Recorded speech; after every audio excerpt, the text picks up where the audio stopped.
शवाल जो चंड नज़र अची वियो। मुल्क में ईद सुभाणे मल्हाई वेंदी। रमज़ान के आख़िरी ॾींहं ते बाज़ारुनि में रश वधी वई। शहरी कपड़नि समेत ईद की ख़रीदारी लाइ सरगर्म। औरतों चूड़ियुनि जे दुकाननि ऐं ब्यूटी पार्लरनि जो रुख करे वरितो। वज़ीर आज़म शहबाज शरीफ जो आज़रबाईजान के सदर इल्हाम अलीयव सां टेलीफोनिक राब्तो। शहबाज शरीफ इल्हाम अलीयव ऐं आज़रबाईजान की अवाम के ईद जूं वाधायूं ॾिनियूं। विचोभर सूरत हाल ते ॻाल्हियूं। उम्मत जी सफ़ुनि में इतिहाद जूं दुआऊं घुरियूं वयूं। वज़ीर आज़म शहबाज शरीफ आज़रबाईजान ख़िलाफ़ हमलनि की सख़्त मज़म्मत कई ऐं ॾुखे वक़्त में आज़रबाईजान की अवाम सां यकजहतीअ जो इज़हार। ॿिन्ही अॻवाननि राब्तनि दौरान फौरी तौर छिकताण घटि करण ते ज़ोर भरियो। सिंध काबीना की किफ़ायत शुआरी बाबत ज़ैली कमेटी के फ़ैसिलनि तहत मुख़्तलिफ़ सरकारी खातन जूं 60 सैकड़ों गाड़ियों ग्राउंड कयूं वयूं। सीनियर वज़ीर शर्जिल इनाम मेमण जो चवण है तो मजमूई तौर ते 47 खां वधीक खातन में मौजूद 2837 गाड़ियों में 1554 गाड़ियों ग्राउंड कयूं वयूं। ग्राउंड कयल गाड़ियों में सेहत, नाणो, स्कूल, एजुकेशन, एनर्जी और एंटी करप्शन जड़ा खाता भी शामिल। इन कदमन जो मकसद तवानाई की खपत, सरकारी खर्चन में घटाई आणण और वसीलन जो असराइतो इस्तेमाल यकीनी बनाना है। सिंध हुकूमत मुल्की मुफाद में किफ़ायत शुआरी पॉलिसी ते सख्ती से अमल कर रही है। न रुगो खर्च घट थींदा पर सरकारी वसीलन जो बेहतर इस्तेमाल भी मुमकिन बणजंदो।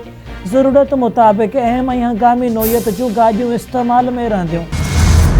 कराची में CTD की कार्रवाई। रेलवे ट्रैक्स उड़ाईंदड़ जवाबदारनि के नेटवर्क के पकड़ियो वियो।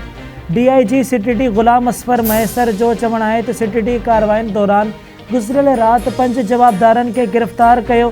जवाबदारनि के कब्जे में हथियार और गोला बारूद बरामद किया वया। जवाबदार रेलवे पटड़ियों के नुकसान पहुँचाने में मुलविस आहिनि। दहशतगर्दनि जा समूरा नेटवर्क पाड़ेसरी मुल्क में ऑपरेट थी रहा है। कालादम BLA और BLF के भारतीय एजेंसी रॉ माली मामलत करे रहो है। गिरफ्तार दहशतगर्द तकरीबकारी की रिथाबंदी करे रहा हुआ। अमरीकी और इसराइली हमले में ईरान के brigadier general Mohammad Ali Naini की शहादत की तस्दीक पासदारान इनकलाब गार्ड्स तस्दीक की है तो brigadier general Ali Mohammad Naini अमरीकी और इसराइली हमले में शहीद थी वियो। ईरान मिसाइल सलाहियत ख़त्म करण वारी अमरीकी और इसराइली दावा के रद्द करे छड़ियो। पासदारान इनकलाब जो चवण है तो मिसाइलन की तैयारी जो अमल जारी है। ज़ख़ीरन में कंहिं किस्म की खोट न है। अमरीका ईरान में हज़ारनि की तादाद में ज़मीनी फ़ौज मोकिलण की तैयारी करण लगो। मीडिया रिपोर्ट्स मुताबिक कुछ अमरीकी इख्तियार नालो ज़ाहिर न करण की शर्त ते बुधायो है तो अटकल 4000 मेरिन्स ते बदल एक ग्रुप पहिरियां ही विचोभर ॾांहुं रवानो कयो पियो वञे। वधीक सामूंडी जहाज़ ऐं फ़ौजी गॾाई इहो तादाद 8000 ताईं पहुची सघे थो। उहिदेदारनि इहा बि दावा कई है तो फ़ौज मोकिलण जो मक़सद ख़ासि तौर ते सामूंडी लंघ हॉर्मस खोलण बि थी सघे थो।